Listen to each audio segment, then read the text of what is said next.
அஸ்ஸலாமு அலைக்கும் வரஹ்மத்துல்லாஹி வபரகாத்துஹு. தினமும் ஒரு தெளிவு. வட்டி இல்லாத சீட்டு என்றால் என்ன? இது ஒரு கேள்வி. அன்பிற்குரியவர்களே, தள்ளு சீட்டு இஸ்லாத்தில் அனுமதிக்கப்பட்டது அல்ல. ஏனென்றால் அதில் வட்டி கலக்கிறது. எனவே அதை நடத்தக்கூடாது, அதில் சேரவும் கூடாது என்று ஏற்கனவே வேறொரு கேள்விக்கு பதிலளிக்கும் பொழுது நாம் விளக்கியிருக்கிறோம். அதை தொடர்ந்து வட்டி இல்லாத சீட்டு சம்பந்தமாக இந்த கேள்வி வந்திருக்கிறது. அன்பானவர்களே, பலர் ஒன்று சேர்ந்து ஒவ்வொருவரும் தங்களுடைய பங்கு தொகைகளை செலுத்தி குலுக்கல் மூலமாக யார் தேர்வு செய்யப்படுகிறாரோ அவருக்கு மொத்த தொகையையும் கொடுப்பதே வட்டி இல்லா சீட்டு.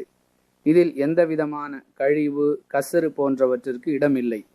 நாம் செலுத்தக்கூடிய தொகை அப்படியே நமக்கு கிடைக்கும். நாம் பெறக்கூடிய தொகையை மட்டுமே செலுத்த வேண்டும். இதுதான் வட்டி இல்லா சீட்டு என்று சொல்லப்படும். 10 நபர்கள் சேர்ந்து மாதா மாதம் தங்களுடைய பங்கு தொகையை போட்டு குலுக்கல் மூலமாக தேர்வு செய்யப்படக்கூடிய நபருக்கு அந்த முழு தொகையையும் கொடுத்து விடுவார்கள்.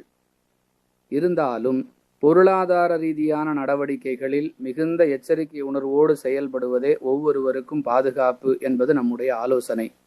வட்டி இல்லாமல் சீட்டு நடத்துகிறோம், மக்கள் வட்டியின் பக்கம் சென்றுவிடக் கூடாது என்ற நல்ல நோக்கத்தில் இது போன்ற சீட்டுகள் நடத்தப்படுகின்றன.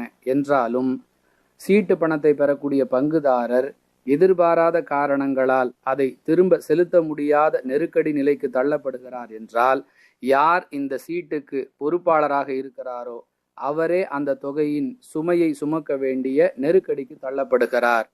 இது போன்ற விஷயங்களில் எச்சரிக்கை உணர்வுடன் செயல்படுவதுதான் நல்லதாக இருக்கும். எனவே இயன்றவரை இது போன்ற சீட்டு பொருளாதார நடவடிக்கைகளை விட்டும் விலகி இருப்பதே பாதுகாப்பு. வாஹிரு தஅவானா அனில் ஹம்துலில்லாஹி ரப்பில் ஆலமீன். அஸ்ஸலாமு அலைக்கும் வரஹ்மத்துல்லாஹி வபரகாத்துஹு.